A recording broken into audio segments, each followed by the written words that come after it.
وہ اپنے بوجھ کو بھی اٹھائیں گے، اپنے گناہوں کے بوجھ کو بھی اٹھائیں گے، اور جن لوگوں نے ان کو دیکھ کر گناہ کے کام کیے یا ان کے بہکاوے میں آ کر یا ان کے بتلانے پر ان کے بوجھ کو بھی اٹھائیں گے۔ الدین الخالص۔ الحمد لله نحمده ونستعينه ونستغفره ونؤمن به ونتوكل عليه ونعوذ بالله من شرور أنفسنا ومن سيئات أعمالنا من يهده الله فلا مضل له ومن يضلل فلا هادي له وأشهد أن لا إله إلا الله وأشهد أن محمدا عبده ورسوله أرسله بالحق بشيرا ونذيرا بين يدي الساعة من يطع الله ورسوله فقد رشد ومن يعصيهما فإنه لا يضر إلا نفسه ولن يضر الله شيئا أما بعد فإن خير الحديث كتاب الله وخير الهدي هدي محمد صلى الله عليه وسلم وشر الأمور محدثاتها وكل محدثة بدعة وكل بدعة ضلالة وكل ضلالة في النار۔ أعوذ بالله من الشيطان الرجيم، بسم الله الرحمن الرحيم۔ وَلَقَدْ خَلَقْنَا الْإِنسَانَ وَنَعْلَمُ مَا تُوَسْوِسُ بِهِ نَفْسُهُ وَنَحْنُ أَقْرَبُ إِلَيْهِ مِنْ حَبْلِ الْوَرِيدِ إِذْ يَتَلَقَّى الْمُتَلَقِّيَانِ عَنِ الْيَمِينِ وَعَنِ الشِّمَالِ قَعِيدٌ ما يلفظ من قول إلا لديه رقيب عتيد وجاءت سكرة الموت بالحق ذلك ما كنت منه تحيد ونفخ في الصور ذلك يوم الوعيد وجاءت كل نفس معها سائق وشهيد لقد كنت في غفلة من هذا فكشفنا عنك غطاءك فبصرك اليوم حديد وقال تعالى إنا نحن نحيي الموتى ونكتب ما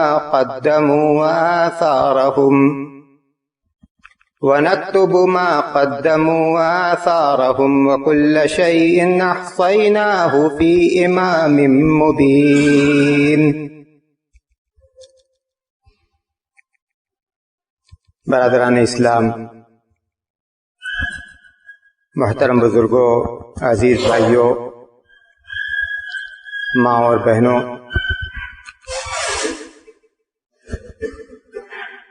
یہ دنیا جس میں ہم زندگی گزار رہے ہیں، اس دنیا کی حقیقت کو اور اس دنیا میں ہمیں کیسے زندگی گزارنا ہے، اس کو قرآن کریم کی آیات، اللہ کے رسول صلی اللہ علیہ وسلم کی احادیث اور سلف کے اقوال اور آثار میں بیان کیا گیا ہے۔ سورہ حدید میں اللہ رب العزت نے فرمایا اعلموا انما الحیات الدنیا لعب ولہو وزینة وتفاخر بینکم وتکاثر فی الاموال والاولاد کمثل غیث اعجب الکفار نباته ثم یہیج فتراہ مصفرا ثم یکون حطاما وفی الآخرة عذاب شدید ومغفرة من اللہ ورضوان وما الحیاة الدنیا الا متاع الغرور۔ اعلموا انما الحیاة الدنیا لعب، تم یہ یقین کر لو کہ بے شک دنیا کی زندگی کھیل اور تماشا ہے۔ یہ اللہ رب العزت کا فرمان ہے جس کی صداقت اور جس کی سچائی میں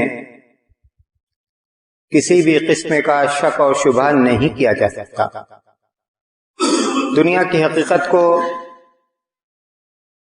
دنیا کو پیدا کرنے والا، دنیا کو بنانے والا، دنیا کو چلانے والا خود ہمیں بتلا رہا ہے۔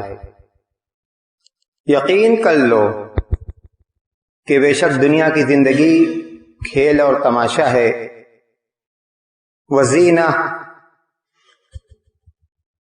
اور دل فریبی ہے، زیب و زینت ہے، رعنائی ہے، وتفاخر بینکم، اور آپس میں ایک دوسرے پر فخر کرنا ہے، وتکاثر فی الاموال والاولاد، اور مال اور اولاد میں ایک دوسرے سے آگے بڑھنے کی ہوس ہے۔ دیکھیے دنیا کی زندگی کو، دنیا کی زندگی کے الگ الگ اینگل کو بہت ہی اختصار کے ساتھ اللہ رب العالمین نے آیت کریمہ کے اس ٹکڑے میں بیان فرما دیا۔ اس کے بعد اللہ کیا فرماتا ہے؟ وَتَكَاثُرٌ فِي الْأَمْوَالِ وَالْأَوْلَادِ كَمَثَلِ غَيْثٍ أَعْجَبَ الْكُفَّارَ نَبَاتُهُ ثُمَّ يَهِيجُ فَتَرَاهُ مُصْفَرًّا، اس بارش کی طرح سے جس کی پیداوار کسان کو اچھی لگتی ہے، لیکن پھر اس کے بعد كَمَثَلِ غَيْثٍ أَعْجَبَ الْكُفَّارَ نَبَاتُهُ ثُمَّ يَهِيجُ فَتَرَاهُ مُصْفَرًّا، لیکن پھر وہی پودا جو اچھا لگتا ہے وہ خشک ہوتا ہے، زرد پڑتا ہے، پھر اس کے بعد وہ چورا چورا ہو جاتا ہے، پھر اس کے بعد وہ چورا چورا ہو جاتا ہے۔ جس طرح یہ پودا، اس کی رعنائی، اس کی خوبصورتی اور اس کی دل فریبی عارضی ہے، عارضی ہے، یہی حال دنیا اور دنیا کی رعنائی اور اس کی زیب و زینت اور اس کے کھیل اور تماشے کا ہے۔ لیکن پھر اس کے بعد کی جو زندگی ہے، جو حقیقی زندگی ہے، اس زندگی کے دونوں پہلو کو اللہ رب العالمین نے بیان فرما دیا۔ وَفِي الْآخِرَةِ عَذَابٌ شَدِيدٌ وَمَغْفِرَةٌ مِّنَ اللَّهِ وَرِضْوَانٌ، آخرت میں یا تو سخت عذاب ہوگا یا اللہ کی بخشش اور اس کی رضامندی ہوگی۔ مطلب یہ ہے کہ دنیا کی زندگی گزارنے والوں کا یہی دونوں انجام ہے، یا تو وہ اللہ کی بخشش اور اس کی رضامندی کے مستحق ہوں گے، اور یا معاملہ اس کے برعکس ہوگا۔ تو اس لیے دنیا کی زندگی کو گزارنے کے وقت ان دونوں انجام کو اپنے سامنے رکھنا چاہیے کہ ہم اپنے لیے کیا چاہتے ہیں، ہمیں کون سا انجام پسند ہے، ہمیں کون سا نتیجہ پسند ہے۔ کیا ہم اللہ کی بخشش چاہتے ہیں اور اس کی رضامندی چاہتے ہیں، تو پھر دنیا کی زندگی کو اسی طرح سے گزاریں کہ ہم اللہ کی بخشش اور اس کی رضامندی کے مستحق بنیں، اور اگر ہماری چاہت اس کے برعکس ہے اور کسی مسلمان کی چاہت اس کے برعکس نہیں ہوگی اور نہ ہونی چاہیے، تو پھر ہم اپنے عمل کو سدھاریں، اپنے عمل کی اصلاح کریں، ایسا عمل کریں کہ اللہ کی بخشش اور اس کی رضامندی کے اپنے آپ کے مستحق بن جائیں۔ اس کے بعد اللہ تبارک و تعالیٰ فرماتا ہے وَمَا الْحَيَاةُ الدُّنْيَا إِلَّا مَتَاعُ الْغُرُورِ، دنیا کی زندگی دھوکے کا سامان ہے۔ دنیا کے اندر جو کچھ ہے سب دھوکے کی چیز ہے۔ عارضی چیز ہے، فانی چیز ہے۔ اگر ہم نے اس دنیا کو راستہ نہیں بلکہ منزل سمجھا، راہ گزر نہیں بلکہ ٹھکانہ سمجھا، تو اس کا مطلب یہ ہے کہ ہم دنیا سے بھی دھوکہ میں ہیں، اور دنیا کی رعنائی اور اس کی دل فریبی بھی ہمیں دھوکہ دے رہی ہے۔ کن فی الدنیا کانک غریب او عابر سبیل، دنیا میں اس طرح سے رہو گویا کہ تم مسافر ہو، اجنبی ہو، مسافر ہو یا اجنبی ہو۔ ظاہر ہے کہ اجنبی جس طرح سے لوگوں کے درمیان میں رہتا ہے، وہ اپنے آپ کو اجنبی سمجھتا ہے، وہ اپنے آپ کو پرایا سمجھتا ہے، وہ یہ سمجھتا ہے کہ یہ ہمارے نہیں ہیں اور نہ یہ ہمارا ہے۔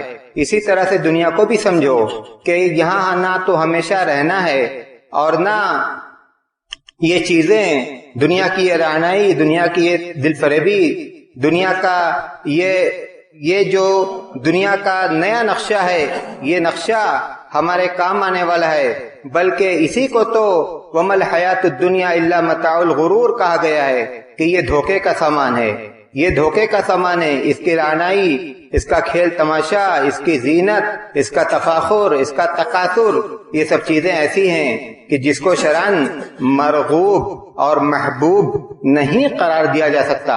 اور اس کے بعد دوسری آیت کریمہ میں اللہ تبارک و تعالیٰ نے دوسرے دنیا کی بات بھی یا اس دنیا کا آخری انجام بھی بتلا دیا کہ کل نفس ذائقۃ الموت وانما توفون اجورکم یوم القیامہ فمن زحزح عن النار وادخل الجنة فقد فاز وما الحیاۃ الدنیا الا متاع الغرور۔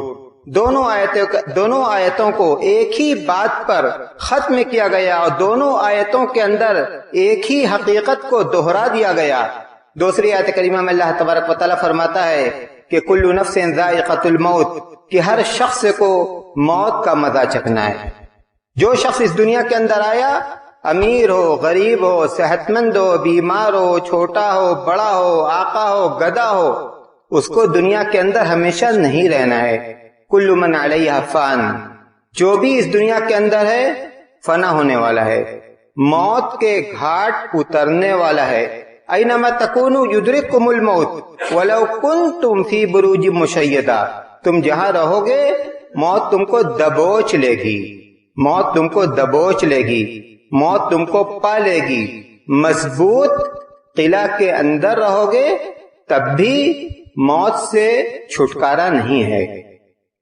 تو اللہ تبارک و تعالیٰ کہتا ہے کل نفس ذائقۃ الموت وانما توفون اجورکم یوم القیامہ، قیامت کے دن تمہیں تمہارے اعمال کا پورا بدلہ دیا جائے گا۔ وَكُلَّ شَيْءٍ أَحْصَيْنَاهُ كِتَابًا، ہر چیز کو ہم نے لکھ کر محفوظ کر لیا ہے۔ سارے کے سارے ہمارے اعمال اس دنیا کے اندر جو ہم انجام دیتے ہیں، اللہ تبارک و تعالیٰ کے حکم سے لکھے جا رہے ہیں، لکھ کر ان کو محفوظ کیا جا رہا ہے۔ وَوُضِعَ الْكِتَابُ فَتَرَى الْمُجْرِمِينَ مُشْفِقِينَ مِمَّا فِيهِ وَيَقُولُونَ يَا وَيْلَتَنَا مَا لِهَذَا الْكِتَابِ لَا يُغَادِرُ صَغِيرَةً وَلَا كَبِيرَةً إِلَّا أَحْصَاهَا وَوَجَدُوا مَا عَمِلُوا حَاضِرًا وَلَا يَظْلِمُ رَبُّكَ أَحَدًا، نامہ اعمال کو پھیلا دیا جائے گا۔ قیامت کا نقشہ سورہ کہف کی اس آیت کریمہ میں وَوُضِعَ الْكِتَابُ فَتَرَى الْمُجْرِمِينَ مُشْفِقِينَ مِمَّا فِيهِ، مجرم، گنہگار، فاسق اپنے نامہ اعمال کو دیکھ کر کانپ رہا ہوگا، لرزہ طاری ہوگا۔ وَيَقُول، کہے گا مَا لِهَذَا الْكِتَابِ، یہ کیسا نامہ اعمال ہے، لَا يُغَادِرُ صَغِيرَةً وَلَا كَبِيرَةً إِلَّا أَحْصَاهَا، اس نے تو ہمارے ہر چھوٹے بڑے عمل کو لکھ رکھا ہے، کوئی چیز چھوٹتی نہیں، کوئی چیز چھوٹتی نہیں۔ ہر وہ بات جس کا تعلق ثواب یا عقاب سے ہو، جس کا تعلق ثواب یا عقاب سے ہو، اس کو نامہ اعمال میں محفوظ رکھا جاتا ہے۔ لا يغادر صغیرۃ ولا کبیرۃ الا احصاها ووجدوا ما عملوا حاضرا، جو انہوں نے دنیا کے اندر کیا وہ اس کو اپنے سامنے لکھا ہوا پائیں گے، موجود پائیں گے، حاضر پائیں گے۔ وَلَا يَظْلِمُ رَبُّكَ أَحَدًا، اور تیرا رب کسی پر ظلم نہیں کرتا۔ ایسا نہیں ہے کہ اس نے نہیں کیا اور لکھ دیا گیا، کم کیا زیادہ لکھ دیا گیا، بالکل ٹھیک ٹھیک جو کیا، جیسے کیا، جہاں کیا، جتنا کیا، جس کے ساتھ کیا، سب کچھ لکھا ہوا ہے۔ اِنَّا نَحْنُ نُحْيِي الْمَوْتَى وَنَكْتُبُ مَا قَدَّمُوا وَآثَارَهُمْ، ہم ہی مردوں کو زندہ کرتے ہیں۔ اللہ تبارک و تعالیٰ اپنی قدرت کو بیان کر رہا ہے، ہم ہی مردوں کو زندہ کرتے ہیں۔ وَنَكْتُبُ مَا قَدَّمُوا وَآثَارَهُمْ، جو انہوں نے پیش کیا ہم نے اس کو بھی لکھا، اور جو انہوں نے اپنے پیچھے چھوڑا ہم نے اس کو بھی لکھا۔ آثار کی دو تفسیر مفسرین نے بیان کی۔ بعض مفسرین نے کہا کہ آثار سے مراد قدم کے نشان ہیں، قدم کے نشان۔ انسان نیکی کے کام کے لیے گھر سے نکلتا ہے، جتنی مسافت وہ طے کرتا ہے سب کچھ اس کے نامہ اعمال میں لکھا جاتا ہے، اور برائی کے کام کے لیے گھر سے نکلتا ہے، جتنی مسافت وہ طے کرتا ہے سب کچھ اس کے نامہ اعمال میں لکھا جاتا ہے۔ اِنَّا نَحْنُ نُحْيِي الْمَوْتَى وَنَكْتُبُ مَا قَدَّمُوا وَآثَارَهُمْ۔ اور دوسری تفسیر جو مفسرین نے ذکر کی، مفسرین کہتے ہیں کہ انسان اس دنیا میں اپنے پیچھے جو بری مثال چھوڑتا ہے، اللہ اکبر، انسان اپنے پیچھے جو بری مثال چھوڑتا ہے یا جو اچھی مثال چھوڑتا ہے وہ سارے کے سارے لکھے جاتے ہیں۔ ایک عمل تو وہ ہے جو ہم نے اس دنیا کے اندر کیا، ہم اس دنیا سے چلے گئے، عمل کا سلسلہ منقطع ہو گیا۔ دوسرا عمل وہ ہے جو ہم نے اس دنیا کے اندر کیا، ہم اس دنیا سے گئے لیکن عمل کا سلسلہ اس اعتبار سے منقطع نہیں ہے کہ یا تو اس کا فیض جاری ہے، اور یا پھر یہ ہے کہ ہم نے کیا، کل کے دن مجھے دیکھ کر دوسرا کر رہا ہے، تیسرا کر رہا ہے، چوتھا کر رہا ہے، اور یہی بہت خطرناک بات۔ قرآن کریم میں اللہ تبارک و تعالیٰ نے فرمایا وَلَا يَحْمِلَنَّ أَثْقَالَهُمْ وَأَثْقَالًا مَعَ أَثْقَالِهِمْ وَأَثْقَالًا مَعَ أَثْقَالِهِمْ، وہ اپنے بوجھ کو بھی اٹھائیں گے، اپنے گناہوں کے بوجھ کو بھی اٹھائیں گے۔ اور جن لوگوں نے ان کو دیکھ کر گناہ کے کام کیے، یا ان کے بہکاوے میں آ کر یا ان کے بتلانے پر، ان کے بوجھ کو بھی اٹھائیں گے۔ ان کے سر دوہرا بوجھ ہوگا، دوہرا بوجھ ہوگا۔ اچھی مثال بننا چاہیے، بری مثال نہیں بننا چاہیے۔ اچھا راستہ دکھلانا چاہیے، برا راستہ نہیں دکھلانا چاہیے۔ اِنَّا نَحْنُ نُحْيِي الْمَوْتَى وَنَكْتُبُ مَا قَدَّمُوا وَآثَارَهُمْ وَكُلَّ شَيْءٍ أَحْصَيْنَاهُ فِي إِمَامٍ مُبِينٍ، ہر بات، ہر چیز ہم نے کھلی ہوئی کتاب میں لکھ رکھی ہے۔ مفسرین کہتے ہیں کہ یہاں مراد لوح محفوظ ہے، انسان کے نامہ اعمال لوح محفوظ میں لکھے ہوئے ہیں۔ کل نفس ذائقۃ الموت وانما توفون اجورکم یوم القیامہ فمن زحزح عن النار وادخل الجنۃ فقد فاز، جس کو جہنم سے بچا لیا گیا۔ اللہ کا فضل، اللہ کی رحمت نے اس کو اپنے سائے میں لے لیا، اور وادخل الجنہ، جنت میں داخل کر دیا گیا۔ فقد فاز، حقیقت میں وہی کامیاب ہے۔ دنیا کی کامیابی کی کوئی حقیقت نہیں ہے، اس لیے کہ دنیا کی زندگی تو چند روزہ اور عارضی ہے۔ حقیقی کامیابی تو وہ کامیابی ہے، ان للمتقین مفازا، حدائق وعنابا وکواعب ترابا وکأسا دہاقا. متقین کے لیے، پرہیزگاروں کے لیے کامیابی ہوگی. اور اس کے بعد کی آیتوں میں ان نعمتوں کا تذکرہ کیا گیا جن نعمتوں سے متقین نوازے جائیں گے. تو اس آیت کریمہ میں اللہ تبارک و تعالیٰ نے فرمایا کہ وفی الآخرۃ عذاب شدید ومغفرۃ من اللہ ورضوان، کہ آخرت میں یا تو سخت عذاب ہوگا یا اللہ کی بخشش اور اس کی رضامندی ہوگی. اور اس آیت کریمہ میں اللہ تبارک و تعالیٰ فرماتا ہے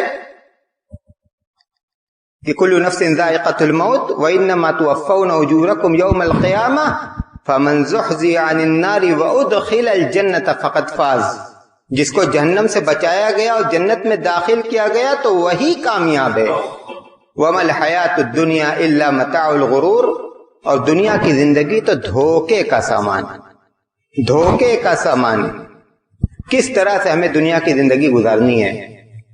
اللہ کے رسول صلی اللہ علیہ وسلم کی مشہور حدیث، اغتنم خمسا قبل خمس، 5 چیزوں کو 5 چیزوں سے پہلے غنیمت جانو. 5 چیزوں کو 5 چیزوں سے پہلے غنیمت جانو. جوانی کو بڑھاپے سے پہلے، جوانی کو بڑھاپے سے پہلے جوانی کی قدر کرنی چاہیے. اللہ تبارک و تعالی اپنے عرش کے سایہ میں جن لوگوں کو رکھے گا ان میں سے وہ نوجوان بھی ہوگا شاب نشأ فی عبادت اللہ، ایسا نوجوان جس کی پرورش اللہ کی عبادت میں ہوئی. آج کہا یہ جاتا ہے کہ بچے ہیں، کھیل کود کی عمر ہے، مزہ لینے کی عمر ہے. یہ نقطہ نظر فاسقوں اور فاجروں کا ہو سکتا ہے، لیکن اسلام کا یہ نقطہ نظر نہیں ہے. اسلام تو کہتا ہے کہ شاب نشأ فی عبادت اللہ. اسلام کو ایسا نوجوان چاہیے جس کی نشو و نما اللہ کی عبادت میں ہو، اللہ کی عبادت میں ہو. اغتنم خمسا قبل خمس، شبابک قبل حرمک، وصحتک قبل سقمک، وغناک قبل فقرک. مالداری کو غنیمت جانو فقر و فاقہ سے پہلے، فقر و فاقہ سے پہلے. فرصت کو غنیمت جانو مصروفیت سے پہلے. صحت کو غنیمت جانو بیماری سے پہلے. اور زندگی کو غنیمت جانو موت سے پہلے. زندگی کو غنیمت جانو موت سے پہلے. جب موت کا وقت آئے گا پچھتانے والے پچھتائیں گے، لیکن پچھتاوا کام نہیں آئے گا. پچھتائیں گے کہ اور وقت مل جاتا تو یہ نیکی کا کام کر لیتے، وہ نیکی کا کام کر لیتے. قرآن کریم میں اللہ تبارک و تعالیٰ نے فرمایا وَهُمْ يَسْتَرِخُونَ فِيهَا رَبَّنَا أَخْرِجْنَا نَعْمَلْ صَالِحًا غَيْرَ الَّذِي كُنَّا نَعْمَلْ أَوَلَمْ نُعَمِّرْكُمْ مَا يَتَذَكَّرُ فِيهِ مَنْ تَذَكَّرَ وَجَاءَكُمُ النَّذِيرُ فَذُوقُوا فَمَا لِلظَّالِمِينَ مِن نَصِيرٍ. جہنمی جہنم میں چلائیں گے، روئیں گے، دھوئیں گے، کیا کہیں گے؟ اے رب جہنم سے نکال، دنیا میں واپس بھیج. جو کرتے تھے اب وہ نہیں کریں گے. جواب ملے گا اولم نعمرکم ما یتذکر فیہ من تذکر، کیا میں نے تم کو اتنی عمر نہیں دی کہ جو عمر نصیحت حاصل کرنے والوں کے لیے کافی تھی؟ نصیحت حاصل کرنے والوں کے لیے کافی تھی. اللہ کے رسول صلی اللہ علیہ وسلم سے پوچھا گیا ای الناس خیر قال من طال عمرہ وحسن عمل، کون سب سے اچھا ہے؟ کون سب سے اچھا ہے؟ آپ نے فرمایا جس نے لمبی عمر پائی اور اچھا عمل کیا. آدمی کی اچھائی شریعت کے منظار میں، شریعت کی نظر میں اس کے اچھے عمل کی وجہ سے ہے. اچھے عمل کی وجہ سے ہے، مال کی وجہ سے نہیں ہے، حسن کی وجہ سے نہیں ہے، منصب کی وجہ سے نہیں ہے، شہرت کی وجہ سے نہیں ہے. من طال عمرہ وحسن عمله، جس نے لمبی عمر پائی اور اچھا عمل کیا۔ ما من احد يموت الا وندم، ہر شخص اپنی موت کے وقت پچھتاتا ہے۔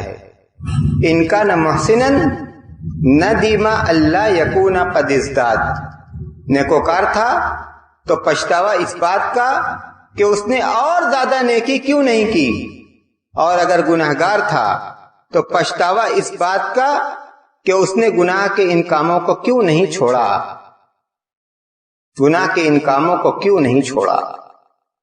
ہمیں چاہیے کہ ہم اپنی آخرت کی فکر کریں، اس زندگی کی فکر کریں جو زندگی ہمیشہ رہنے والی ہے، جہاں اللہ تبارک و تعالیٰ کا ثواب ہوگا یا اس کا عقاب ہوگا، جہاں اس کا رضوان ہوگا، اس کی مغفرت ہوگی۔ اللہ کے رضوان کے پانے کی فکر کریں، اس کے مغفرت کے پانے کی فکر کریں، اس کے ثواب کے حاصل کرنے کی فکر کریں، اور اس کے عقاب سے بچنے کی فکر کریں۔ یہی فکر اصل فکر ہے، اور کل کی کامیابی، قیامت کی کامیابی اصل کامیابی ہے۔ وَتَزَوَّدُوا فَإِنَّ خَيْرَ زَادِ التَّقْوَىٰ وَاتَّقُونِ يَا أُولِي الْأَلْبَابِ۔ اللہ کہتا ہے تیاری کرو، اور بہترین تیاری تقویٰ کی تیاری ہے، بہترین تیاری تقویٰ کی تیاری ہے، بہترین توشہ، بہترین زاد سفر جو تم اس دنیا سے لے کر جاؤ گے، مال لے کر نہیں جاؤ گے، شہرت لے کر نہیں جاؤ گے، کاروبار لے کر نہیں جاؤ گے، جائیداد لے کر نہیں جاؤ گے، آل و اولاد لے کر نہیں جاؤ گے۔ وَتَزَوَّدُوا فَإِنَّ خَيْرَ زَادِ التَّقْوَىٰ، تم ہوگے، تمہارے ساتھ تمہارا عمل ہوگا، بہترین ساتھی اللہ کا تقویٰ ہے۔ وَاتَّقُونِ يَا أُولِي الْأَلْبَابِ، اللہ کہتا ہے کہ عقل والوں، اگر عقل رکھتے ہو، اگر سمجھ رکھتے ہو، اللہ کہتا ہے میرا تقویٰ اختیار کرو۔ اللہ تبارک و تعالی ہم سب کو متقی بنائے، پرہیزگار بنائے، نیک اعمال کرنے کی توفیق دے، برے اعمال سے بچائے، جب تک زندہ رکھ، اسلام پر چلنے والا بنا کر زندہ رکھ، جب موت آئے تو ایمان پر آئے۔ وآخر دعوانا الحمد للہ رب العالمین۔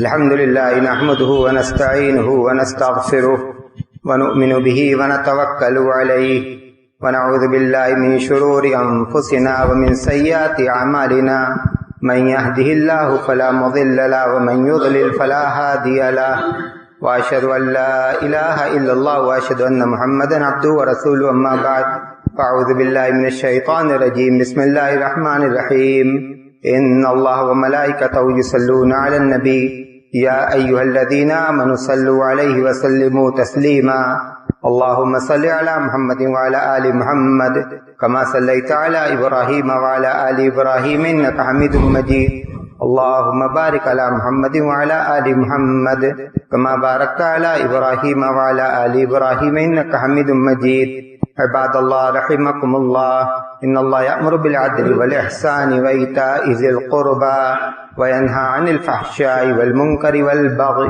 يعظكم لعلكم تذكرون اذكروا الله يذكركم وادعوه يستجب لكم ولذكر الله تعالى أعلى وأجل وأعظم وأكبر